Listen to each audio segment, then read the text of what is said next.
Hi guys, in this video, I'm going to have a problem-solving session with a past paper. The paper is CIE Economics Paper 4 from May-June 23 exam. Let's give it a go. Section A. The context is about competition, monopoly, and the market. I am answering the questions after reading the given text, so excuse me for not reading all of them again. Question A. The article refers to concentration ratios. Explain what is meant by a concentration ratio and how it is calculated. The concept of concentration ratio refers to the sum of the market share percentage occupied by largest firms in an industry, like 4 firms or 5 firms, even 8 firms, etc. As the ratio gets bigger, the dominance of large firms gets more solidified. I can explain the way that it is calculated by adding together the total sales for each of the specified number of largest firms in the industry, and then that sum is then divided by the total sales of the industry and converted to a percentage. Question B. Explain with an example whether the article is correct in saying that neither the producer nor the consumer pays for negative externalities. Let me start with explaining the situation first. Negative externality refers to the case that private consumption or production of a certain good create third-party impacts. And the fact that no one related to the good pays for the externality means that there are social costs created, but no individuals but society should pay for the impact. And I should present an example. For example, when there are cigarettes produced and consumed within a free market, and due to the good, there are people who have to suffer with indirect smoking or someone who should clean up the litters thrown on the streets. However, both the cigarette company and smoker have no willingness to bear the social cost of indirect smoking or cleaning cost. Thus, the society should share and bear the burden of it. In such cases, there are many occasions that externality is not taken care seriously both by the consumer and producer of the very goods, which resonates with the article's argument. Question C. Apart from negative externalities, describe 2 reasons why the article says increased concentration in an industry may not improve consumer welfare.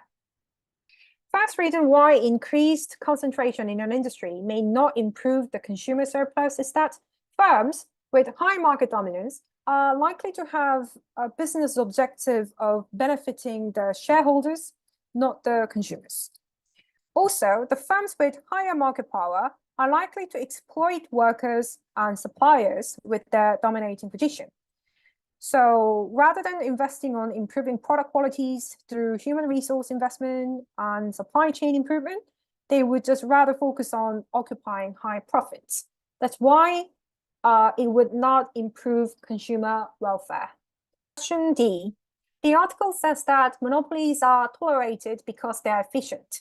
Assess with the help of a diagram whether economic theory supports the idea that monopolies are efficient.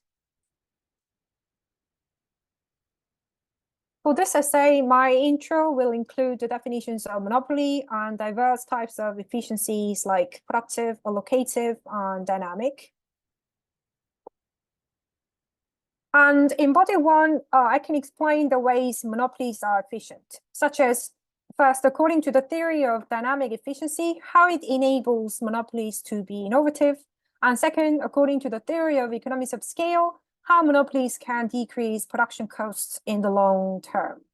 And then I can draw the economies of scale diagram and bring some real-life example of big firms to demonstrate the point. Next, in body 2, I will present opposite ideas, saying that monopolies are not efficient. Start with explaining how monopolies do not satisfy productive efficiency, and second, how allocative efficiency is not achieved in monopolies as well. This time, I'm going to draw a monopoly diagram and present some negative real-life example, like telecommunication companies exploiting its market dominance position, not improving quality, charging quite high, etc. So that's what I'm going to say in this essay question. For section B essay questions, I decided to go for question 2. To improve allocative efficiency, Economists frequently advise government to remove existing subsidies to the private sector providers of education. With the help of a diagram, evaluate this advice.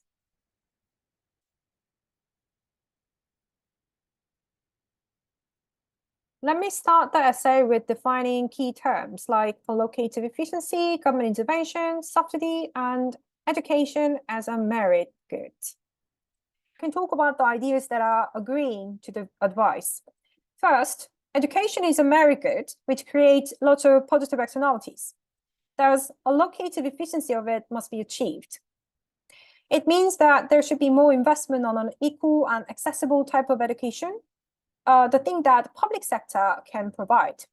However, currently there are observable allocative inefficiencies in education sector, whereas lack of decent support for public education compared to the private sector education. So it is creating social costs like inequality, low productivity, and related social issues. And there are another issue of double investment. Private education consumers pay their tuition fees, and also they get indirect financial support from the government, which means those who are getting private education get double investment. And the opportunity costs of government budgets must be taken account of. And also the appropriate amount of subsidy is rarely easy to calculate, and its effectiveness and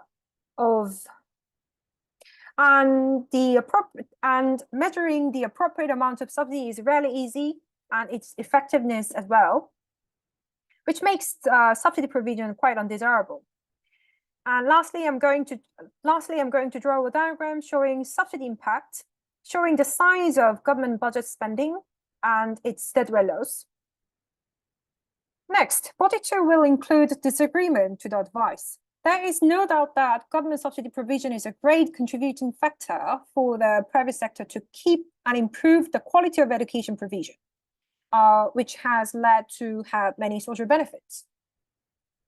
Also, entirely relying on direct state provision of education might lead to less efficient outcomes, and it can reduce quality of education as well. Also, the effectiveness of other alternatives of subsidy, such as the other things like advertising, this is really uncertain to observe the effectiveness, since it takes too long time and it can be quite costly. So my conclusion is, current level of subsidy provision should better be kept, considering the gravity of the issue. However, I believe that the amount of subsidy provision should be regularly recalculated, and the provision process should be well monitored under the agenda of providing decent quality of education to every citizen in this country. This is the end of paper 4. I hope it was a bit of help for your economics revision. Thank you. Bye.